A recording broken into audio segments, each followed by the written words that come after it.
Hello everyone and welcome to another One Punch Man the Strongest video. Today we will be discussing what keepsake you should be drawing for. So for keepsake, it can actually be found over here. So you will actually need the keepsake for each of the character in order to raise the character to a 3-star keepsake. So from there, the Ultra Out will actually give you a big increase in your fighting capability. And on top of that, you actually need your keepsake to actually unlock your purple 5. How you unlock your keepsake is essentially you need to have 70 of these shuriken tickets. Then from there you come over here whenever there's an event for the exclusive recruit, which is locked now currently. However, if let's say there's an event, you can go ahead and draw for the keepsake. You'll need 70 of the shuriken tickets to get one keepsake. You can purchase the shuriken tickets over here. So you'll need 1.8 diamonds per 3 tickets. And from there you can purchase it for 2 times a month. So from there it will grant you 6 tickets. Then from there you also have a lock-in event once every month, which will give you 3 tickets. So from there you will have 9 tickets per month. So because you only get one keepsake every 6 to 7 months, so it's a good idea to actually get 1 DPS for the core itself. So for example, your zombie core, Jiro core and bomb core. So as of now, we have 3 DPS units that most people are going for. The first is RMG, second Genos, and third is ATT. So for RMG without the Ultra, it can actually do 500 attack to one target. Then from there with the Ultra, it will do 600 attack to the target. This one is a pretty standard Ultra up. Then with the purple 5, her follow-up will start from turn 2, and with the purple 5, it will start from turn 1. Generally, people who get this keepsake is because they have the ability to purple 5 a character. So from there, they get the keepsake and purple 5 the RMG. Then from there, they are able to make the full value of this keepsake. If let's say they do not have the ability to purple 5 a character, generally you actually want to get other keepsake instead. For most of the players, because their RMG is killed either on the first or second turn, so if you have the purple 5 RMG that starts to follow up on the turn 1, you can actually make up for this weakness whereby although your RMG is killed on the first or second turn, however you are still able to do quite a lot of damage. Next will be Genos. So for Genos, the Ultra Out actually increased the out damage by I would say about 1/3. So by having this increased damage, you are able to burst down the opponents very easily. Then if you have the purple 5, it will revive twice instead of once. So this is a rough idea of how much damage it will do. So for most players, the Genos is 4 million HP. With 0.5 passive, it will be 7.2 million. Then with the Ultra Out, it will do around 2.3 million per unit. Then without the Ultra Out, it will generally do 1.7 million per unit. So you can see that the total damage increase is roughly around 33%. However, because of all these out damage reduction that the opponent have, generally it will actually do only a 20 to 25% increase instead. So why will people go for this keepsake Genos is because you don't actually need to purple 5 the character in order to get value from it. Once you get the keepsake and you are able to unlock the Ultra Out, you can enjoy the increased out damage bonus straight away. Let's say you purple 5 it, it will make up for the weakness in the sense that for most Genos, it will actually die pretty early on. With the 2 revives, it will actually help the team to maintain the DPS for a longer duration.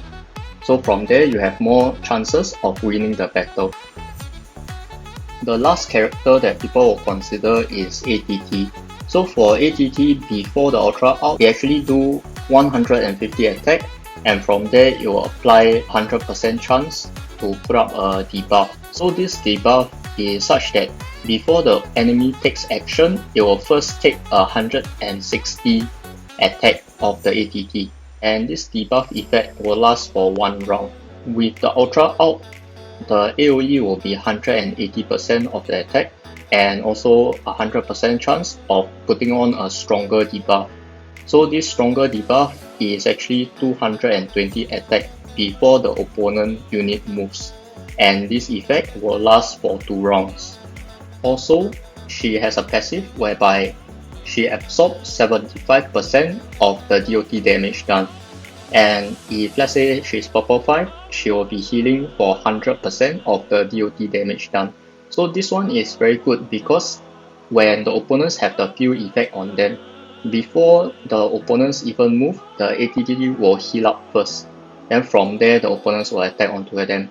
So most likely the ATT will actually survive. Then from there, before the next opponent unit moves, she'll heal up again. Then from there, it's very easy for her to survive the opponent's attack. So to put it into perspective, it will do 150% attack on the out, and on top of that, for the field effect, it will be 160% attack before the unit move. So the total will be 310. With the Ultra out, it will be 180 for the out itself and 220% for the field effect, with a total of 500% attack.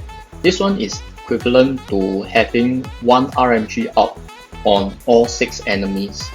On top of that, because the field effect lasts for 2 rounds, after the ATT is killed off, your team still have a AoE damage that is waiting to be popped. So this one will actually help your team to win more battles. So it is actually a lot stronger than the RNG and Channel's Keepsake because it increases the damage significantly upon obtaining the Ultra out, and with the P5 itself, it increases her survivability. So both of her weaknesses are taken care of.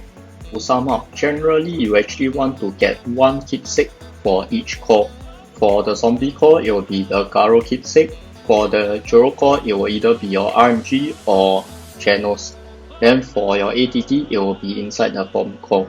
Some general guidelines to follow is actually for RNG Keepsake, you want to draw it if you have the ability to purple 5 a character and have enough to get both the Keepsake for ATT and RNG.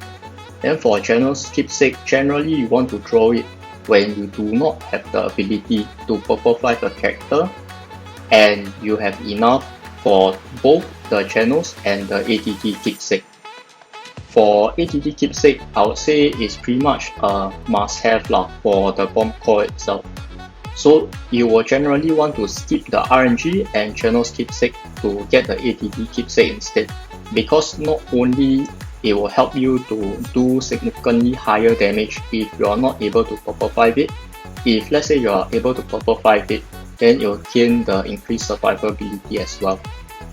I believe there will definitely be players who mention that Channel's Keepsake or RNG Keepsake is better than the ATT Keepsake. However, I would say this one is equivalent to saying the Garo Keepsake is better than the RNG or Channel's Keepsake.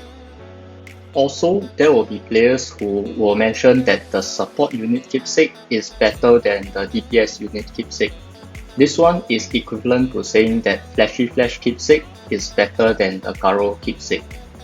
Also, there will definitely be people who are able to bring up a Flashy Flash Keepsake that is able to beat the Garo Keepsake.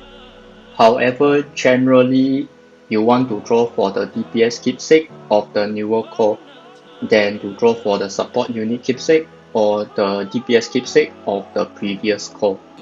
I want to throw out a disclaimer out there whereby my recommendations are purely based on increasing the strength for your Club War team, because I believe that the Club War itself is actually quite important so that your club is actually able to maintain activity and also have the players stay inside the club.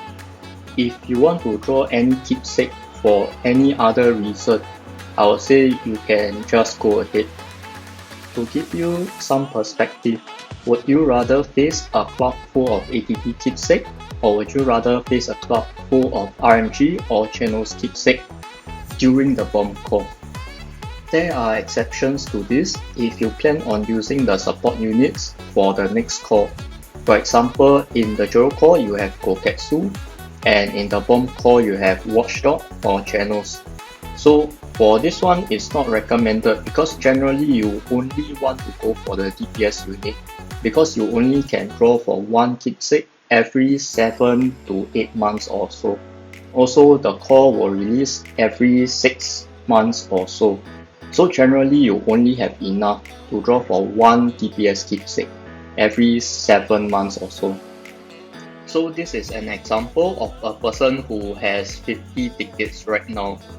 So on November, if let's say you have 140 tickets, then you can actually go for the ATP keepsake and also one channels or RMG keepsake. Then depending on how many tickets you have right now, then you just plus minus to this number over here.